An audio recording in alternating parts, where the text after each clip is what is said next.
Sanggar Cerita mempersembahkan Sabda Pandita Ratu.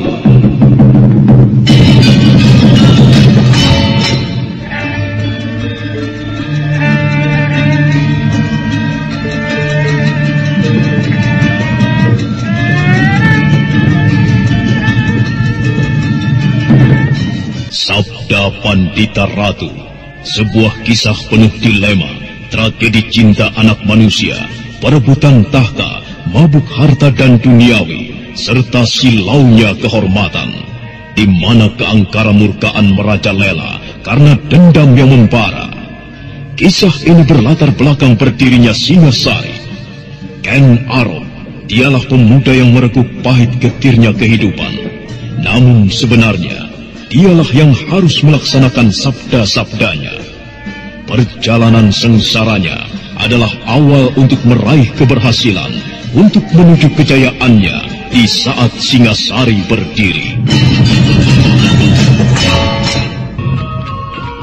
Sabda Pandita Ratu, naskah ditulis oleh Pondra Swasti Langit, diolah oleh Agus Nur Ismail, didukung oleh artis-artis terkemuka, Ferry Fadli, Eli Ermawati, M. Abu, Ivona Rose, dan lain-lain. Teknik dan montase Ibing Arifin, dengan sutradara Dian Pertiwi. Sabda Pandita Ratu kali ini mengetengahkan episode ke-6 dengan judul Asmara Dahana.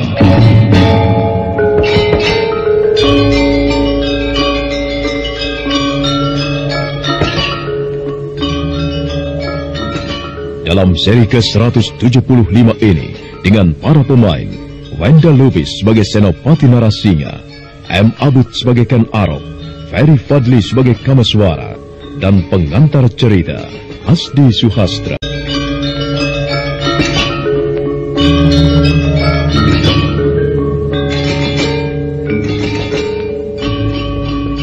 Ken Arok dan Senopati Narasinga sekarang berada di tepian sebuah sungai yang terletak di sebelah barat desa Panawijen. Keduanya di tempat itu berbicara tentang Kamaswara sambil menunggu kehadirannya. Senopati Narasinga nampak kurang yakin dengan kemampuan Kamaswara yang diceritakan oleh Ken Arok. Aku kurang yakin dengan kemampuan temanmu itu, Ken Arok.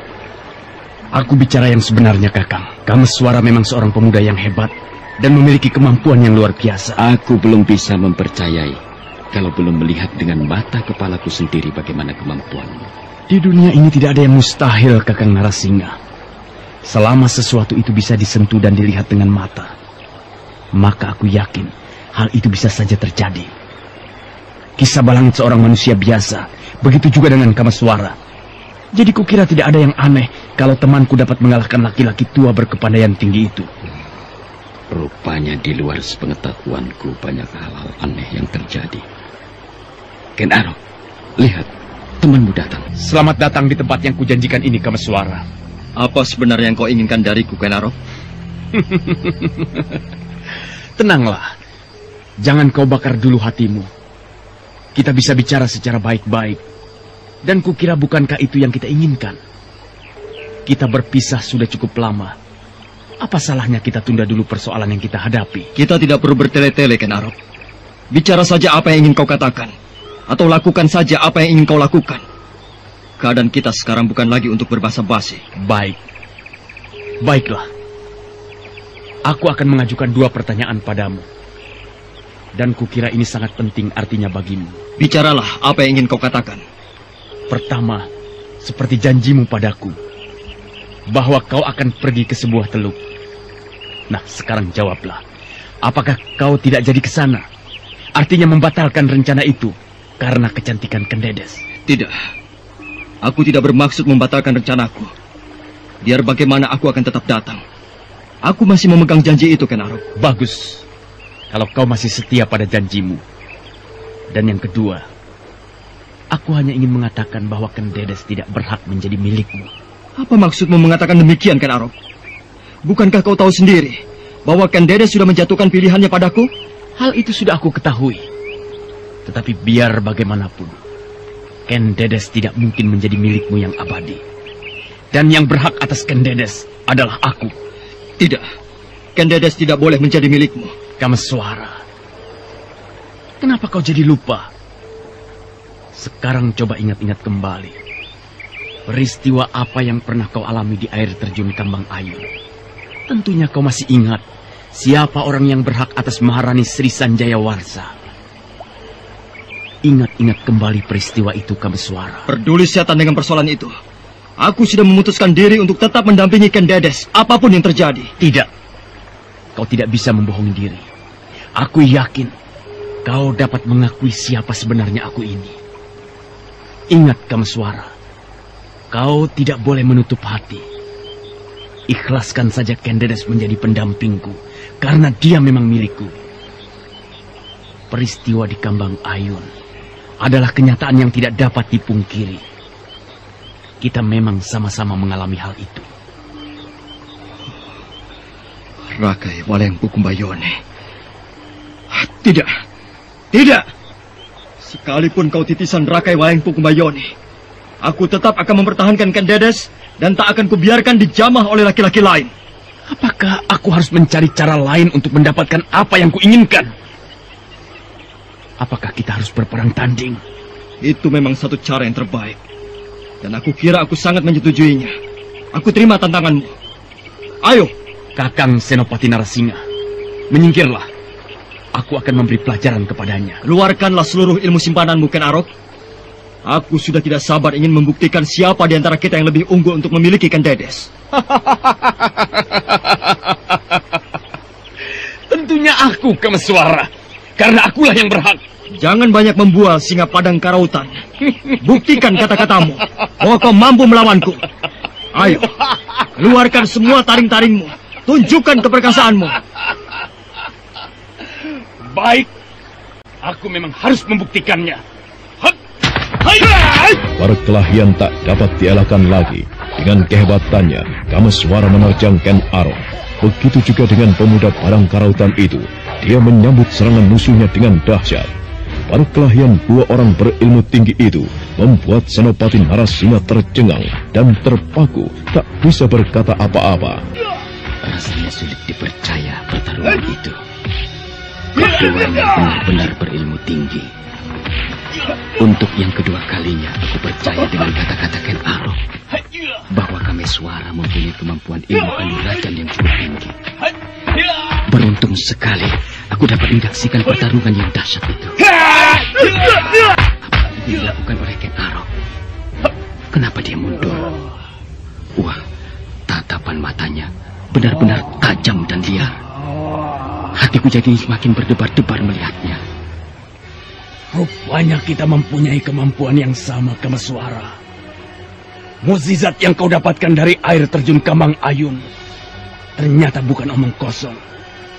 Tetapi kau tidak perlu bangga dulu, karena perkelahian ini bukan berarti harus berakhir sampai di sini. Aku akan terus menguji kehebatanmu sampai benar-benar merasa puas. Kenapa harus kau katakan bahwa kau hanya ingin mengujiku? Aku bukan anak kecil dan bukan orang baru dalam mempelajari ilmu kanuragan.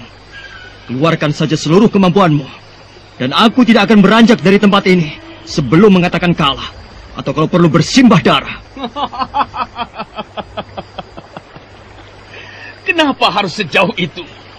Aku tidak mengharapkan di antara kita harus ada yang tewas.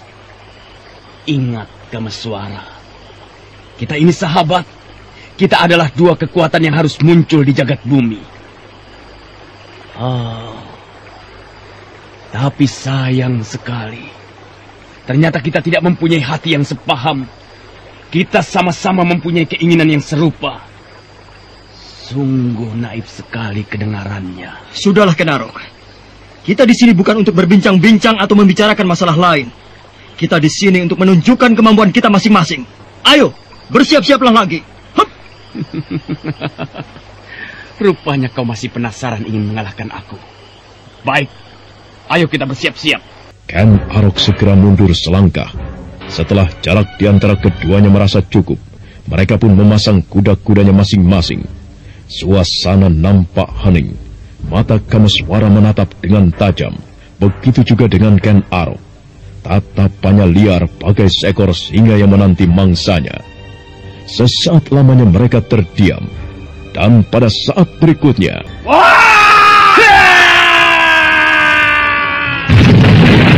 panturan keras terjadi. Kilatan cahaya merah semburat memenuhi suasana di sekitar itu. Akibat dari benturan tadi, keduanya terpental beberapa tombak. Sesaat lamanya suasana kembali dalam keheningan. Belum ada tanda-tanda di antara keduanya untuk bangkit kembali. Tetapi pada saat berikutnya, rasanya sulit sekali untuk dipercaya. Baru kali ini aku melihat kehebatan Ken Arok yang begitu luar biasa. Aku jadi semakin merasa kecil di hadapannya. Dia memang pemuda yang tidak bisa dianggap remeh. Begitu juga dengan Kameswara. Pantas saja Kisah Balangit dapat dikalahkannya. Apalagi sekarang yang akan dilakukannya. Sebaiknya aku tenang-tenang saja dan menjadi penonton yang baik. Kau benar-benar hebat, Kameswara. Kemampuanmu sungguh luar biasa sekali. Begitu juga dengan kau, Ken Arok. Baru kali ini kurasakan kehebatan yang dahsyat. Ternyata aku tidak ada apa-apanya dibanding kau. Jangan merendah. Justru kehebatanmu jauh di atasku.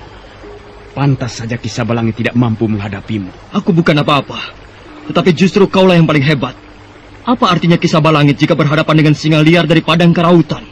Namamu saja sudah cukup menggetarkan Kediri dan membuat singgasana Baginda Kertajaya serasa panas membara.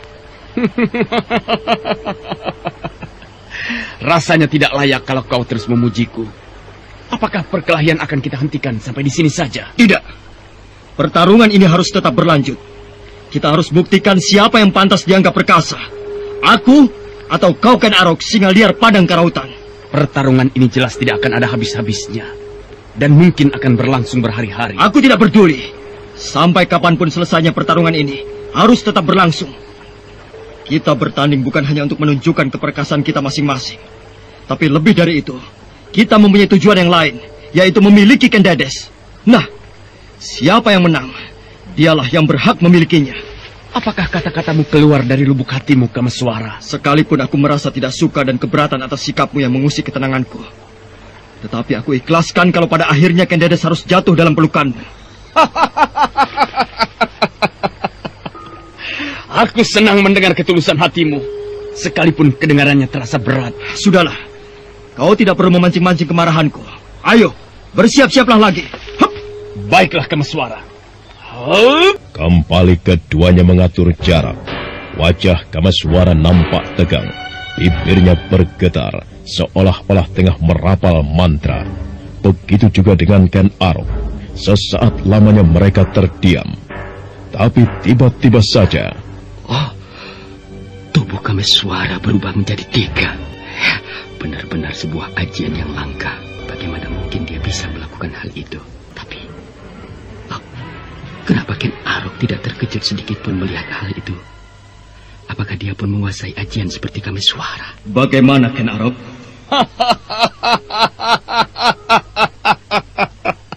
Sebuah permainan yang bagus. Tubuhmu berubah menjadi 3. Apakah kau ingin menguji kemampuan panca indera mataku? Permainan seperti ini tidak aneh, Kameswara. Kau boleh menunjukkan kemampuanmu pada siapa saja. Tetapi pada Ken Arok, ajian seperti itu tidak ada artinya. Jangan sombong. Lakukan saja. Tunjukkan kehebatan panca inderamu. Aku mau tahu sampai sejauh mana kau mampu menghajar tubuhku yang asli. Baik. Sembunyikan saja dirimu yang asli di balik bayangan semu yang kau ciptakan. Aku akan menemukannya dan menghajarmu.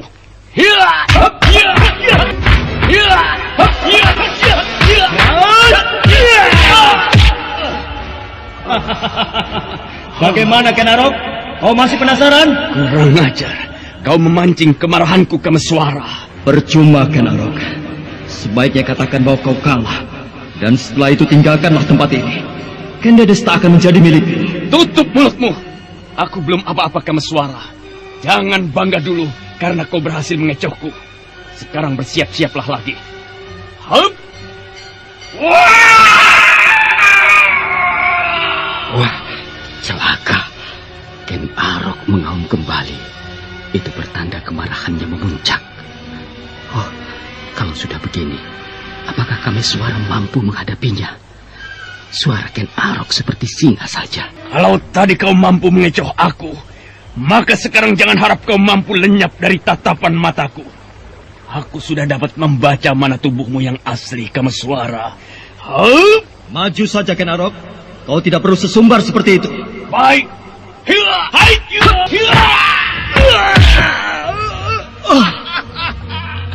Itu buktinya bukan bahwa aku memang mampu menghajarmu.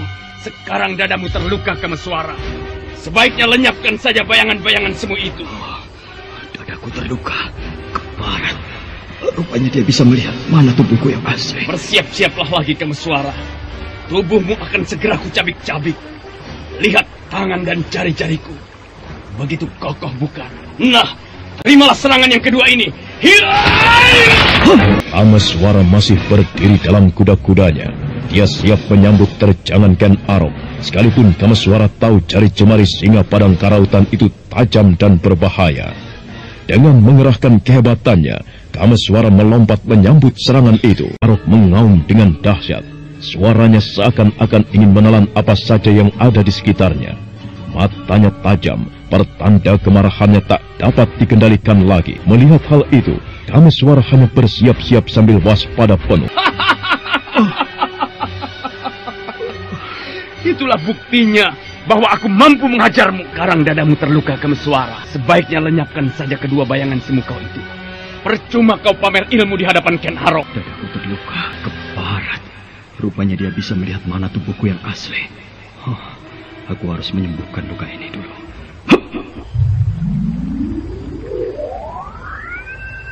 Bersiap-siaplah lagi, Kameswara. Tubuhmu akan segera kucabik-cabik. Lihat tangan dan jari jemariku. Begitu kokoh bukan? Nah, sekarang terimalah seranganku yang kedua. Kenapa kau mundur? Apakah kau akan menyerah? Pantang bagiku untuk menyerah. Selama aku masih bisa bernapas dan bergerak, maka siapapun yang berani mengusik ketenanganku, akan kuhajar sampai ia mengatakan kata menyerah. Bagus, aku senang mendengar kata-katamu. Tetapi kenapa kau mundur, Kameswara? Aku mundur bukan berarti menyerah. Aku hanya ingin menyembuhkan luka-lukaku ini. Setelah berkata demikian, Kameswara segera memejamkan matanya. Dua sosok tubuhnya yang lain kemudian lenyap. Dan sekarang yang ada tinggal tubuh yang sebenarnya. Setelah memejamkan matanya sebentar, lalu Kameswara menyentuhkan ibu jarinya ke lidahnya. Dan setelah itu, segera dia tempelkan ke dadanya yang luka. Ajaib, luka yang berada di dadanya seketika itu juga lenyap. Kau lihat, luka ini sekarang sudah lenyap. Ayo, kita lanjutkan lagi perkelahian ini. Sampai kapanpun akan kuladeni. Kita bisa berhenti sampai salah seorang ada yang menyatakan diri untuk menyerah. Baik, akan kuturuti keinginanmu. Kita memang harus menunjukkan kedikjayaan kita masing-masing.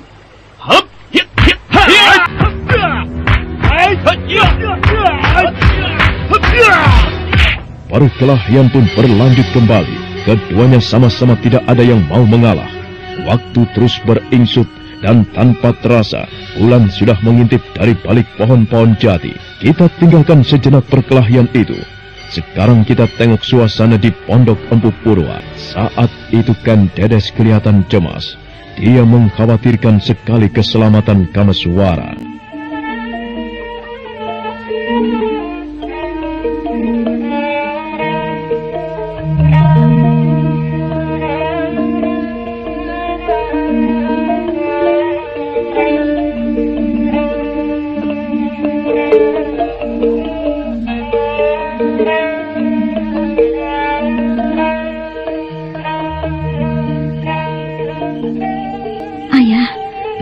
Kakang Kameswara belum kembali juga. Apakah dia kalah menghadapi Ken Arok? Entahlah. Ayah sendiri tidak tahu apakah dia berkelahi atau tidak. Saya khawatir di antara mereka terjadi perkelahian, Ayah. Bagaimana kalau sekarang kita lihat saja? Bukankah sungai itu tidak seberapa jauh dari sini? Baiklah. Ayah akan melihatnya ke sana. Sebaiknya kau tidak perlu ikut. Biarlah ayah yang menyelesaikan masalah ini. Tidak, saya harus ikut ayah.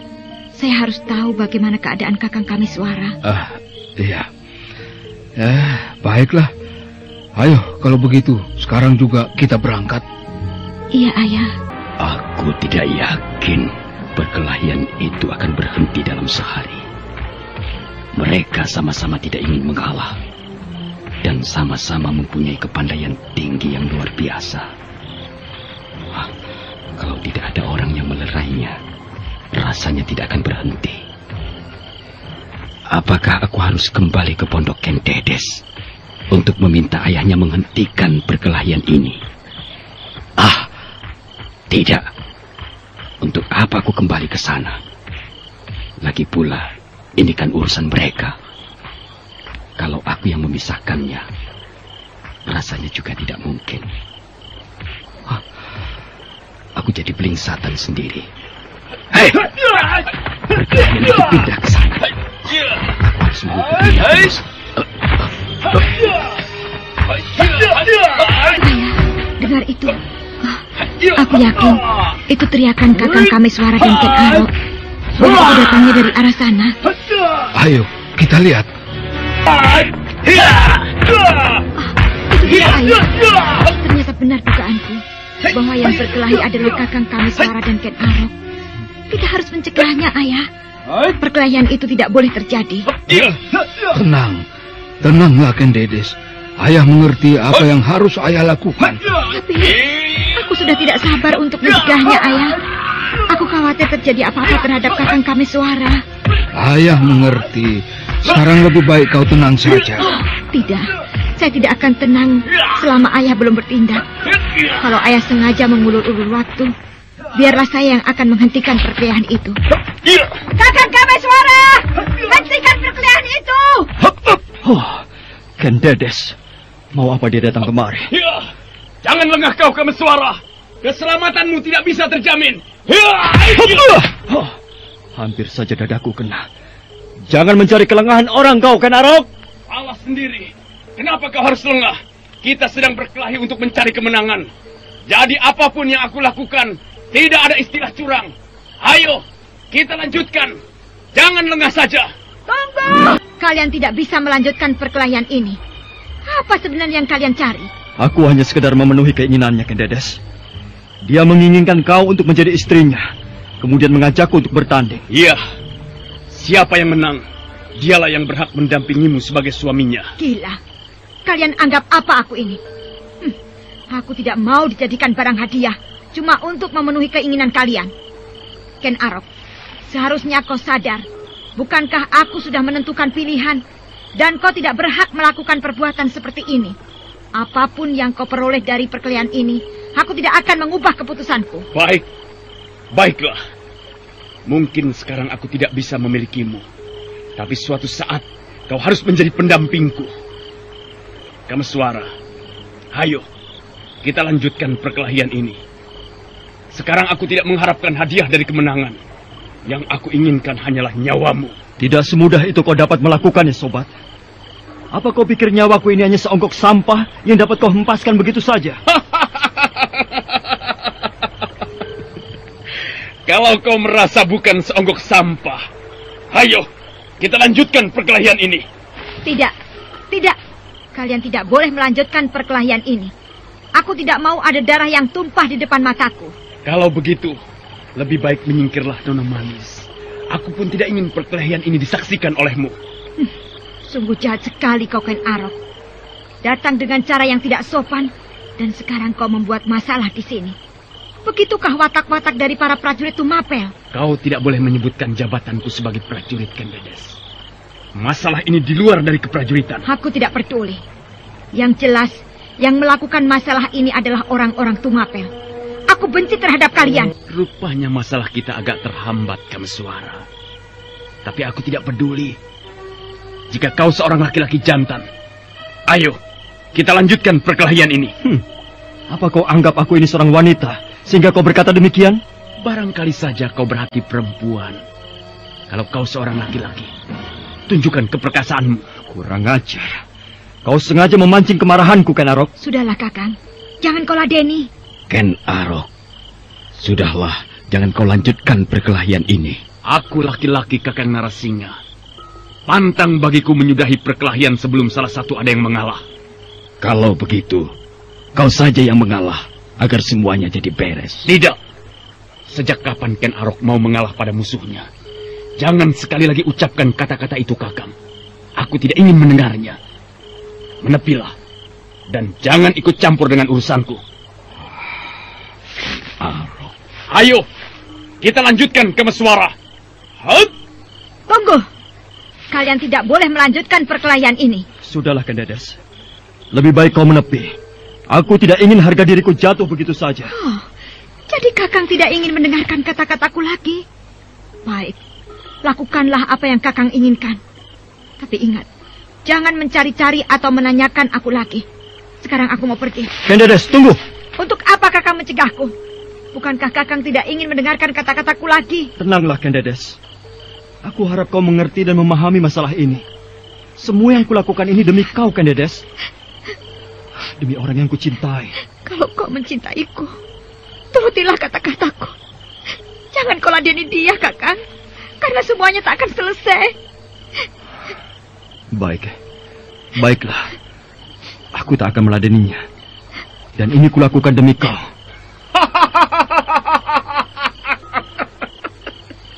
Sungguh kecil sekali nyalimu, Kameswara. Hatimu bisa luluh begitu saja hanya karena air mata seorang wanita. Baik. Kalau kau tidak ingin menyerang lebih dulu, maka aku yang akan menyerangmu. Hentikan Ken Arok! Ken Arok tidak melanjutkan niatnya. Dia segera menoleh ke arah laki-laki tua yang berdiri tak jauh dari sampingnya. Empu Purwa segera menghampiri dua anak muda perkasa itu. Sementara Senopati Narasingha hanya memperhatikan dari jarak yang cukup jauh. Aku minta kalian bisa menahan diri. Kendalikan hawa nafsu kalian. Aku tidak minta apa-apa dari kalian. Aku hanya menginginkan kalian menghormatiku sebagai orang tua dan sebagai tuan rumah di sini. Saya sudah mencoba untuk mengalah, Paman. Tetapi dia tetap sengaja ingin mengajakku untuk berkelahi. Aku hanya ingin memberi pelajaran padamu bahwa Ken Arok tidak mudah dianggap sepele. Sudahlah, sudah. Aku paham kalian adalah para pendekar muda yang berkepandaian tinggi. Tetapi seorang pendekar hanya melakukan tindakan untuk suatu dharma, bukan untuk kepentingan hawa nafsu. Memang musuh yang paling berat untuk dihadapi adalah hawa nafsu. Tetapi seandainya kalian bisa mengendalikan hawa nafsu, maka hal-hal buruk tidak akan pernah terjadi. Iya, Paman. Nah, kau, Angger Ken Arok, apakah kakekmu tidak pernah mengajarkan kau bersikap ramah dan mengutamakan kesopanan? Kukira Brahmana Loh Gawe mengajarkan itu semua padamu. Hanya sayang, mungkin karena kau dikendalikan hawa nafsu, akhirnya nasihat-nasihat itu kau abaikan begitu saja. Paman benar. Aku memang hilaf. Semua tindakanku terdorong karena hawa nafsu yang tidak bisa kukendalikan. Kenapa baru sekarang aku menyadarinya? Belum terlambat, Angger. Kalau kita sebagai manusia cepat menyadari kesalahan dan mau merubahnya, itu pertanda orang yang mau berpikir dan berwawasan luas. Iya, Paman. Begitu juga dengan kau, Kameswara. Cobalah belajar mengendalikan diri. Jangan mudah tergoda oleh amarah yang tidak terkendali. Iya, Paman. Saya akan mencoba menyadarinya. Aku senang kalian dapat menjernihkan pikiran dan dapat berpikir mapan. Paman, saya ucapkan banyak terima kasih atas nasihatnya. Saya akan mengingat pesan-pesan Paman. Dan sekarang, kami akan mohon diri untuk kembali ke Tumapel. Iya, berhati-hatilah. Sejahtera untukmu, Ken Arok. Dan kau, Kameswara. Aku tidak akan memperpanjang persoalan ini. Tetapi kau harus ingat apa yang kukatakan tadi. Sesuatu akan jatuh dari langit dan akan memporak-porandakan kampung halamanmu. Ayo, Kakang Narasingha. Kukira Brahmana Loh Gawe, kakekmu, memberikan banyak nasihat padamu. Artinya memberikan gambaran hal-hal yang baik. Hanya sayang, mungkin karena tadi kau dikendalikan oleh hawa nafsu. Akhirnya, nasihat-nasihat itu kau abaikan begitu saja. Iya, Paman benar. Aku memang hilaf. Semua tindakanku terdorong karena hawa nafsu yang tidak bisa kukendalikan. Iya. Kenapa sekarang aku baru menyadarinya? Belum terlambat, Angger. Kalau kita sebagai manusia cepat menyadari kesalahan dan mau merubahnya, itu pertanda kita orang-orang yang berpikir dan berwawasan luas. Iya, Paman. Begitu juga dengan kau, Kameswara. Cobalah belajar mengendalikan diri. Jangan mudah tergoda oleh amarah yang tidak terkendali. Iya, Paman. Saya akan mencoba menyadarinya. Aku senang kalian dapat menjernihkan pikiran dan dapat berpikir mapan. Paman, saya ucapkan banyak terima kasih atas nasihatnya. Saya akan mengingat pesan-pesan Paman. Dan sekarang, saya akan mohon diri untuk kembali ke Tumapel. Ya, berhati-hatilah kalian. Sejahtera untukmu, Ken Arok. Terima kasih, Paman. Kameswara, aku tidak akan memperpanjang persoalan ini. Tetapi kau harus ingat apa yang kukatakan tadi. Sesuatu akan jatuh dari langit dan akan memporak-porandakan kampung halamanmu. Ayo, Kakang Narasinga. Oh, kenapa nada bicara Ken Arok seolah-olah mengancamku? Tidak, aku tidak boleh gentar atau khawatir akan hal itu. Kakang, apakah kau tidak apa-apa? Iya, aku baik-baik saja. Kenapa Kakang seperti orang bingung? Apakah Kakang memikirkan ancaman Ken Arok? Iya, tapi itu sebenarnya bukan ancaman. Aku yakin apa yang dikatakan Ken Arok akan terjadi. Tetapi aku tidak tahu entah kapan. Sudahlah, lupakan hal itu. Sebaiknya sekarang kita kembali ke pondok saja. Iya, ayolah. Ayah, ayo kita pulang. Ada apa dengan Paman Purwa? Kenapa beliau diam saja? Apakah ada sesuatu yang dipikirkannya? Ayah, kenapa ayah diam saja? Apa yang ayah pikirkan? Iya. Maksud ayah, kalian pulanglah lebih dulu. Ayah nanti saja. Ada apa denganmu, ayah? Tidak ada apa-apa. Sudahlah, kalian pulang. Ayah di sini tidak akan lama. Ayo, Ken Dedes, turuti kata-kata ayahmu. Mungkin beliau ingin melakukan sesuatu. Tapi Kakang... Kau tidak perlu cemas. Aku yakin tidak akan ada apa-apa. Ayo. Baiklah, Kakang. Ayah, kami pulang duluan. Mari, Paman. Iya. Silahkan, Kameswara.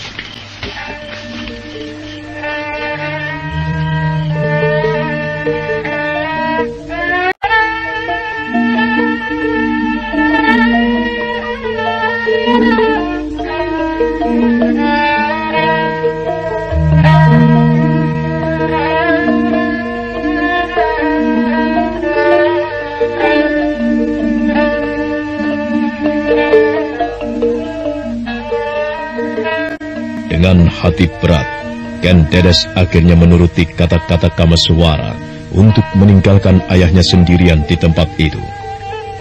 Malam masih membentang, bulan biru mengambang di cakrawala, dan dalam kesunyian dan nyanyian serangga malam, Empu Purwa memandang ke arah timur, di mana bulan bersembunyi mengintip dari balik awan kelabu.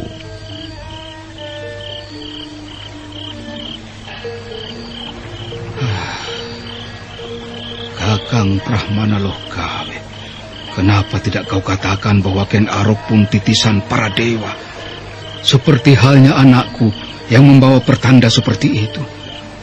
Tetapi menurut Kakang Brahmana Brahmacari, bahwa Ken Dedes akan melahirkan raja-raja besar di tanah Jawa.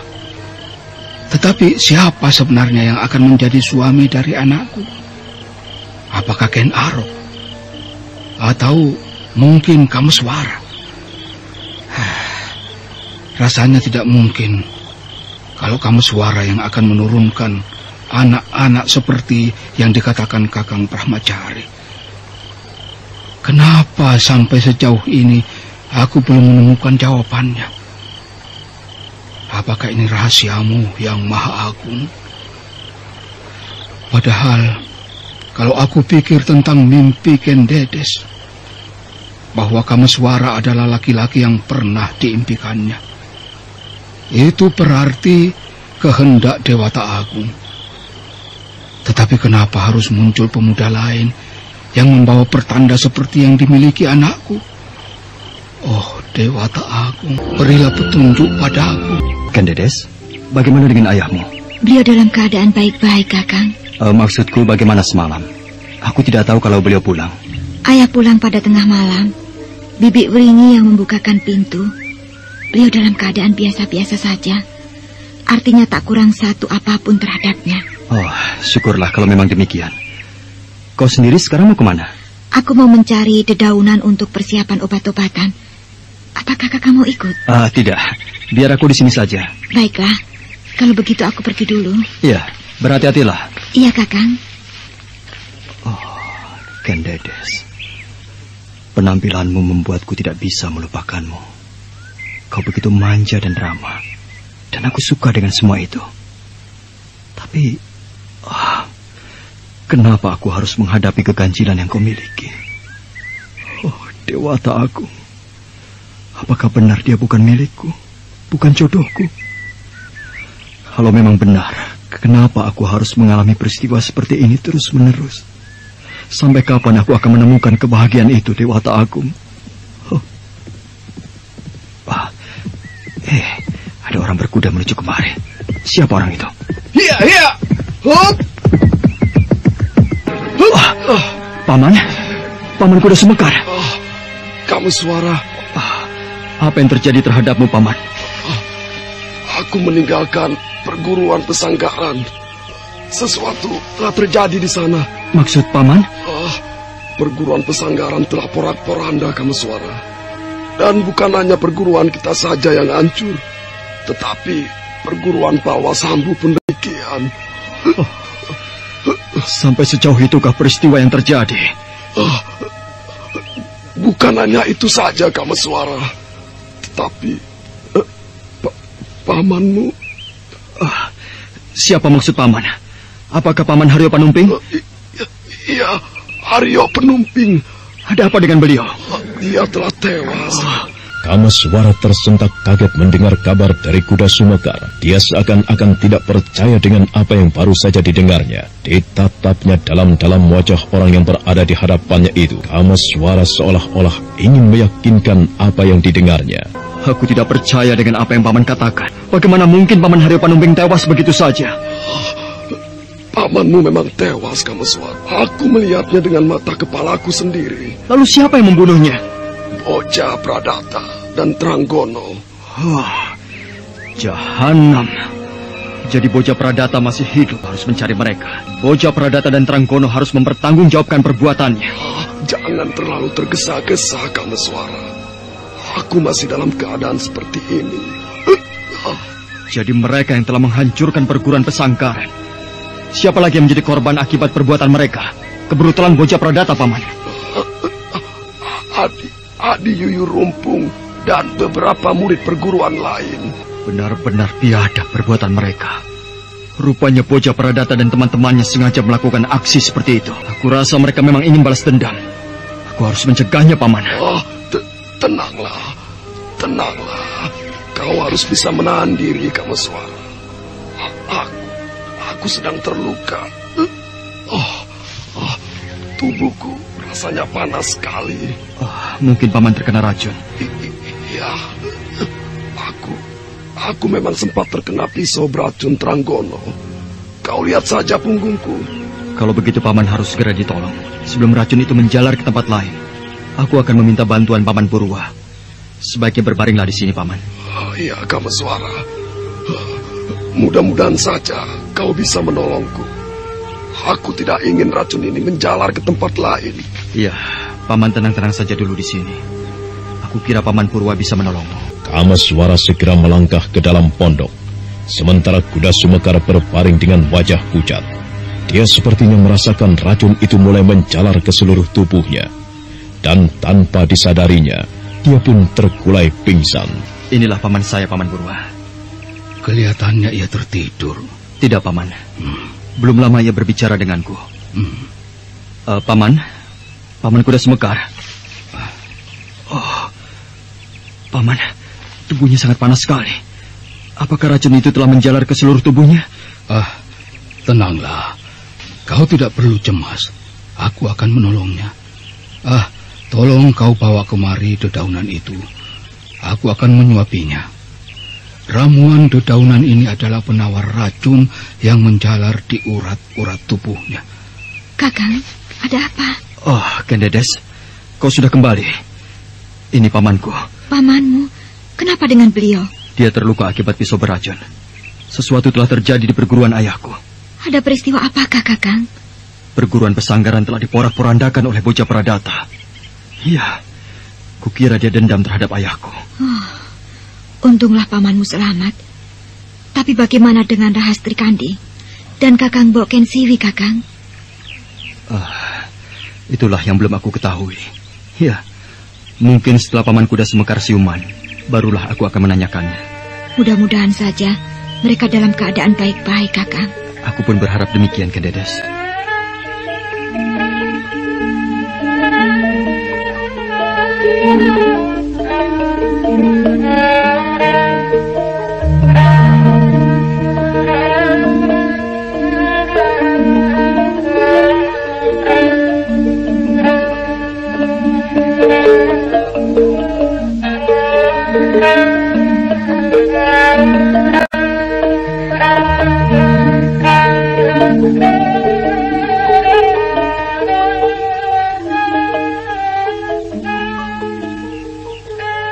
Bagaimana keadaanmu sekarang, Paman? Agak mendingan, Kameswara. Aku berutang budi pada Ki Purwa. Kalau tidak ada beliau, mungkin belum tentu aku akan selamat dari racun tadi. Paman pun harus bersyukur pada Dewata Agung, karena semuanya dialah yang mengatur. Ya, kau benar, Kameswara. Kalau boleh aku tahu, siapakah yang memberitahukan Paman bahwa aku berada di desa ini? Ken Siwi, adikmu banyak cerita tentang kau. Jadi Ken Siwi dalam keadaan baik-baik? Ya. Ken Siwi dan Rahastri Kandi dalam keadaan baik-baik. Hanya sayang, selama perguruan diduduki bocah Pradata, mereka tidak berani muncul. Jadi rupanya sekarang perguruan Pesanggaran telah diduduki oleh bocah Pradata. Ya, bocah Pradata dan kawan-kawannya telah menduduki perguruan kita, Kameswara. Dan kedatanganku kemari sebenarnya untuk memanggilmu pulang. Kami semua butuh bantuanmu, Kameswara. Hanya kaulah yang dapat merebut kembali Pesanggaran. Baiklah, Paman. Aku bersedia untuk kembali. Tetapi kehadiranku di Pesanggaran hanya untuk merebutnya kembali. Lebih dari itu aku tidak akan mau. Maksudmu? Aku tidak bersedia seandainya diminta untuk diangkat sebagai pimpinan Pesanggaran. Aku tidak ingin peristiwa dulu terulang lagi, Paman. Kalau memang itu keinginanmu, aku akan berusaha untuk mengaturnya. Yang penting sekarang, kembalilah ke sana. Kami semua sangat mengharapkan kehadiranmu. Iya, tapi sebaiknya Paman istirahat saja dulu. Kesehatan Paman belum pulih benar. Kakang Kameswara. Oh, Kendedes. Paman, kenalkan ini Kendedes, putri Paman Purwa. Ya. Jadi kau yang bernama Kendedes. Apakah Kakang Kameswara telah cerita tentang aku, Paman? Oh, tidak. Aku hanya menerka saja. Ayo, silakan duduk di sini. Kita berbincang-bincang. Aku tidak melihat ayahmu, Kendedes. Tadi ada di belakang, Paman. Nah, itu dia. Ayah, Paman Kuda Sumekar menanyakanmu. Tidak, Ki. Saya hanya ingin tahu di mana kau berada. Tidak apa-apa. Bagaimana keadaanmu sekarang? Apakah ramuan dedaunan itu sudah kau minum? Sudah, Ki. Ramuan itu rasanya sangat pahit sekali. Namun begitu, aku merasakan tubuhku agak mendingan. Syukurlah. Kameswara, kelihatannya kau gelisah sekali. Ada apa? Paman. Bicaralah, Kakang. Tidak biasanya kau bersikap seperti ini. Baiklah, aku hanya ingin mengatakan bahwa aku akan meninggalkan pondok ini untuk pergi. Apa, Kakang? Kau ingin pergi? Ya, aku harus kembali ke pesanggaran. Setelah berkata bahwa dia akan kembali ke pesanggaran, namun Ken Dedes sendiri kurang yakin kalau orang yang dicintainya itu akan meninggalkannya. Ditatapnya dalam-dalam wajah Kameswara, dan pemuda dari pesanggaran itu sendiri sepertinya merasa berat dengan apa yang ingin dilakukannya. Ya, aku memang akan kembali ke pesanggaran. Tapi entah kapan, aku belum bisa memutuskan kepastian. Kameswara. Maaf, Paman. Bukan aku tidak bisa memutuskan jawaban untukmu. Pikiranku masih kalut. Masih banyak masalah yang harus kupertimbangkan. Kenapa kau jadi berubah, Kameswara? Aku merasa tidak berubah, Paman. Tetapi memang begitulah keputusanku. Kenapa kau jadi mengecewakan aku? Tapi, baiklah. Aku masih ingin memberimu kesempatan untuk berpikir. Sebaiknya kau istirahat saja, Kuda Sumekar. Tubuhmu masih kelihatan lemah. Kau harus banyak istirahat. Baiklah, Ki. Kameswara, silakan kau berbincang-bincang. Aku ingin istirahat di dalam. Iya, Paman. Sepertinya Paman Kuda Sumekar kecewa padaku. Aku memang belum bisa memutuskan jawaban. Pikiranku masih resah. Aku belum bisa meninggalkan Ken Dedes. Kakang, sepertinya Paman Kuda Sumekar kecewa padamu. Apakah nanti dia tidak marah? Tidak. Aku sudah mengerti kalau beliau kecewa padaku. Kameswara, kalian berbincang-bincang di sini. Paman ingin ke dalam sebentar. Ada sesuatu yang harus Paman kerjakan. Oh, silakan Paman, silakan.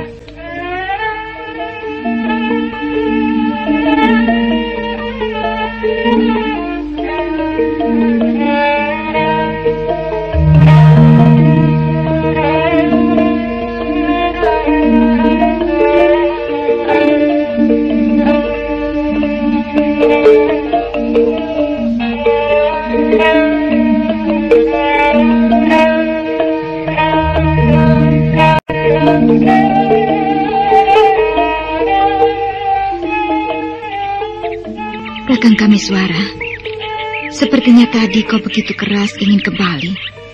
Tetapi kenapa dalam sekejap saja pikiranmu berubah? Apa yang menyebabkanmu berubah, Kakang? Kau, Ken Dedes. Kaulah yang menyebabkan pikiranku berubah. Aku tidak bisa meninggalkanmu. Tiba-tiba saja aku merasa takut kehilanganmu. Tapi sikap Kakang itu tidak benar. Dan itu sama saja menyakiti hati Paman Kuda Sumekar. Ya, mungkin aku memang telah menyakiti hatinya. Tetapi itu semua adalah demi kau. Dan aku tidak peduli pada siapapun. Oh, Kakang Kameswara. Sudahlah, Ken Dedes. Jangan kau pikirkan masalahku. Biarlah urusan pesanggaran aku yang memikirkannya. Dan bukankah kita pun mempunyai masalah yang belum terpecahkan? Iya, Kakang. Nah, kalau demikian tenangkan saja pikiranmu. Sebaiknya sekarang kita ke dalam. Bagaimana? Iya, baiklah, Kakang.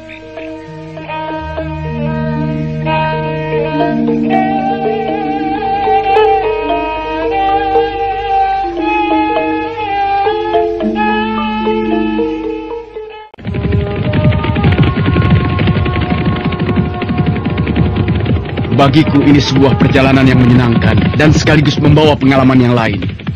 Ya, bisa kau bayangkan, selama ini aku tidak pernah peduli dengan seorang wanita. Tiba-tiba sekarang harus berurusan dengan kawan sendiri hanya gara-gara wanita. Sungguh naif sekali kedengarannya. Tapi bukankah kau suka mengalami pengalaman seperti ini? Jelas, aku suka sekali. Ken Dedes memang seorang wanita yang luar biasa. Perbawaannya membuat aku tergila-gila. Suatu saat kelak, dia harus menjadi istriku. Tapi bukankah dia telah mempunyai pilihan? Kenapa kau tertawa, Ken Arok? Sekalipun dia telah menjatuhkan pilihan pada orang lain, laki-laki yang menjadi jodohnya sebenarnya adalah aku. Dan itu sudah ditentukan oleh para dewa. Mudah-mudahan saja apa yang kau angan-angankan menjadi kenyataan. Lalu apakah kau akan kembali ke desa Panawijan? Iya, aku memang harus kembali ke sana. Apakah Kakang akan ikut? Entahlah. Aku tidak tahu. Bersikaplah yang wajar, Kakang. Kalau memang kau ingin kembali ke sana, siapapun menginginkan Ken Dedes untuk menjadi istrinya, termasuk aku. Mendekati dia adalah sebuah sayembara, dan aku suka terhadap hal itu. Aku tidak mempunyai kepandaian tinggi seperti kau, Ken Arok. Aku hanya seorang senopati biasa.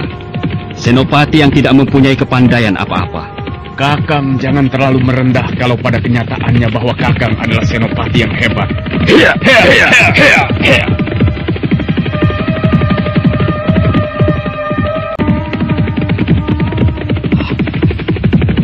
Aku memang tidak bisa membohongi diri sendiri bahwa aku terpikat pada Ken Dedes.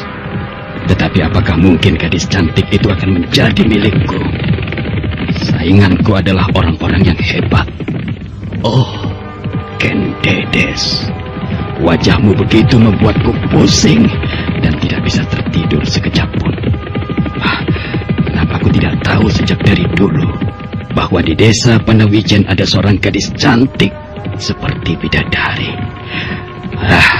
Seandainya saja ku tahu sejak dulu, mungkin kau sudah menjadi milikku, Ken Dedes. Tetapi semua itu belum terlambat. Ken Arok benar. Selama belum ada janur kuning yang melengkung, maka siapapun berhak untuk memilikinya. Ya, tentunya termasuk aku. Tumapel sebentar lagi akan geger. Orang-orang akan kagum melihatku. Senopati Narasingha memperistri seorang bidadari cantik.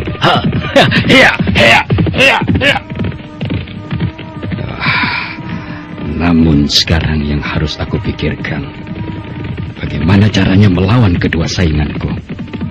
Aku harus mencari akal yang tepat, yang justru akan menguntungkanku. Kalau untuk bertanding dalam olah kanuragan, tentunya aku akan kalah. Ya, aku harus mencari jalan tanpa harus melawan mereka. Dan ini harus benar-benar kupikirkan. Kakang Narasingha, kenapa sejak tadi kau diam saja? Apa yang kau pikirkan? Apakah kau memikirkan Ken Dedes? Kata-katamu terlalu melantur. Sekalipun aku terpikat dengan kecantikannya, rasanya sukar sekali untuk melawan kedua sainganku. Jadi untuk apa aku susah-susah ingin memiliki gadis cantik, tetapi dengan cara yang mengerikan? Apa salahnya kalau kau pun mempunyai keinginan yang sama sepertiku? Lalui saja semua itu dengan bertanding. Tapi biar bagaimanapun, Ken Dedes akan tetap menjadi istriku. Matahari merangkak bersama debu-debu yang mengepul dari sentakan kaki-kaki kuda mereka. Dengan melalui jalan setapak, keduanya terus memacu kudanya hingga lenyap di balik rimbunan semak belukar. Sementara itu di Panawijen, Ken Dedes tengah berbincang-bincang dengan Kamaswara. Keduanya nampak asik tenggelam dalam pembicaraan mereka.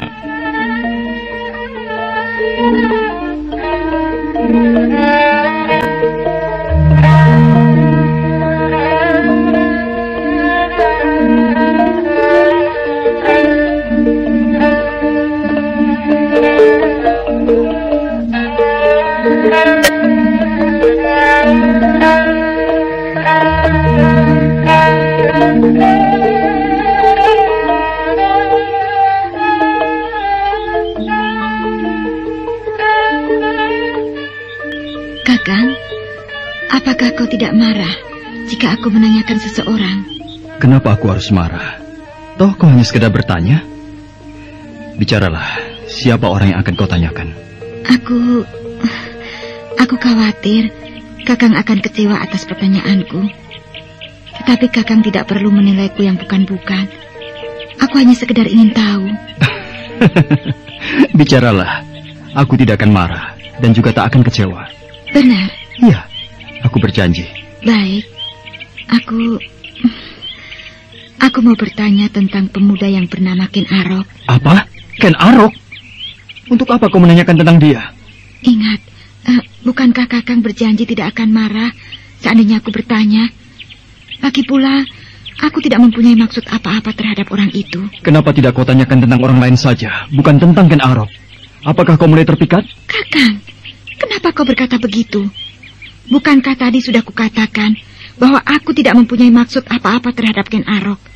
Aku hanya sekedar ingin tahu saja, tidak lebih dari itu. Aku tidak percaya. Kalau kau memang tidak percaya, silakan. Dan Kakang tidak perlu menjawab pertanyaanku. Hei, tunggu. Mau kemana kau?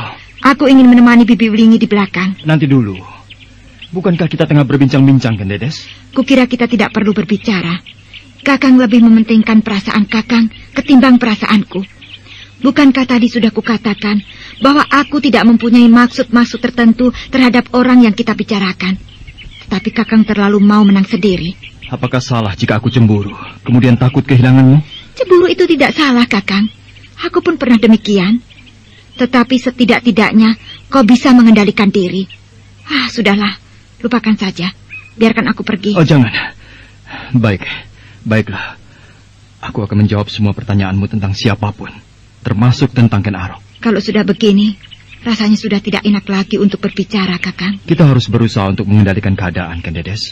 Bukankah pertengkaran seperti ini adalah bumbu bagi orang-orang yang sedang berasmara? Ayo, kita kembali ke sana. Iya. Nah, tanyalah apa yang ingin kau tanyakan. Aku akan menjawabnya. Aku hanya ingin sekedar tahu siapa itu Ken Arok. Itu saja. Ken Arok dulu adalah sahabatku. Dia memang seorang pemuda yang mempunyai kehebatan cukup tinggi. Dan menurut orang-orang, dia adalah kekasih para dewa yang mempunyai sebuah pertanda. Lebih dari itu? Lebih dari itu, dia penjelmaan dari seorang Rakai. Namanya Rakai Walayang Pukumbayoni. Tapi kenapa aku seolah-olah pernah mengenal dia, Kakang? Padahal sebelumnya, aku tidak pernah bertemu. Nanti pun kau akan tahu sendiri siapa kau dan siapa Ken Arok sebenarnya. Renungkan saja dalam batinmu. Aku rasa kau bisa menjawabnya sendiri. Iya, aku memang berusaha untuk mencari tahu bagaimana aku bisa mengenal dia. Sepertinya Kakang dan Ken Arok adalah bagian dari peristiwa-peristiwa mimpi yang kualami. Dan peristiwa yang sebenarnya memang demikian. Baiklah, aku akan berterus terang bahwa Rakai Walayang Pukumbayoni mempunyai seorang istri. Dan kelak ia akan menitis pada seseorang. Istri Rakai itu bernama Maharani Sri Sanjaya Warsa. Ken Dedes tersentak kaget. Wajahnya yang cantik jadi bersemu merah. Dia tidak menyangka kalau yang dikatakan Kameswara adalah nama yang pernah dialaminya lewat mimpi. Dengan hati berdebar, Ken Dedes mencoba menyembunyikan rasa terkejutnya. Maharani Sri Sanjaya Warsa. Apakah kau pernah mengenal nama itu, Ken Dedes? Aku pernah tahu nama itu lewat mimpiku, Kakang. Apakah ini berarti bahwa aku adalah titisan Maharani Sri Sanjaya Warsa? Aku tidak tahu. Tetapi kemungkinan itu bisa saja terjadi. Apalagi peristiwa-peristiwa yang kau alami mirip sekali dengan apa yang dialami Maharani Sri Sanjaya Warsa. Kenapa ini sampai terjadi? Semua adalah kehendak Dewata Agung. Oh, Ken Dedes. Kalau kau benar-benar titisan Maharani Sri Sanjaya Warsa, artinya kau bukan milikku. Dan Ken Aroklah milikmu yang sebenarnya. Kenapa ini harus terjadi? Bagaimana dengan aku sendiri seandainya Ken Dedes menjadi milik Ken Arok? Kakang, kau melamun? Tidak Ken Dedes. Nah, kukira semuanya sudah jelas bukan? Iya, Kakang. Kakang mau kemana? Aku mau cari angin dulu. Hatiku resah dan pikiranku agak sedikit gelisah. Biarkanlah aku sendiri, Ken Dedes. Kakang? Aku akan segera kembali. Kakang Kameswara. Sebentar lagi aku akan mengalami peristiwa yang menyedihkan. Dan itu pasti akan terjadi. Ken Dedes akan menjadi milik orang lain. Cobaan apa ini sebenarnya, Dewata Agung? Kenapa kau tidak pernah memberikan kebahagiaan secuil pun padaku? Semua cobaan datang silih berganti. Apa artinya hidupku kalau pada akhirnya aku harus begini? Inikah ganjaran darimu? Padahal sebelumnya aku sudah mencoba memahami arti hidup ini. Dewata Agung, di mana letak kebijakanmu? Mengapa aku harus mengalami cobaan pahit ini terus-menerus? Mengapa? Kenapa kau harus mengutuk kebesaran yang maha agung? Apakah tidak kau sadari bahwa selama ini kau hidup atas kebesarannya, Kameswara? Berpikirlah secara jernih dan mapan. Tidak. Aku muak dengan hidup ini. Aku muak! Kameswara berteriak-teriak seperti tidak memperdulikan orang yang berkata di belakangnya. Hatinya kecewa, batinnya gundah karena penderitaan yang dialaminya tak pernah berakhir. Sambil memukul-mukulkan tangannya ke sebuah batang pohon besar, akhirnya dia pun terkulai lemah. Nah, bagaimanakah kenyataan yang harus diterima oleh Kameswara atas perjalanan hidup kekasihnya? Saudara pendengar, untuk mengetahui jawabannya, ikutilah kelanjutan kisah ini dalam seri berikutnya. Sampai jumpa.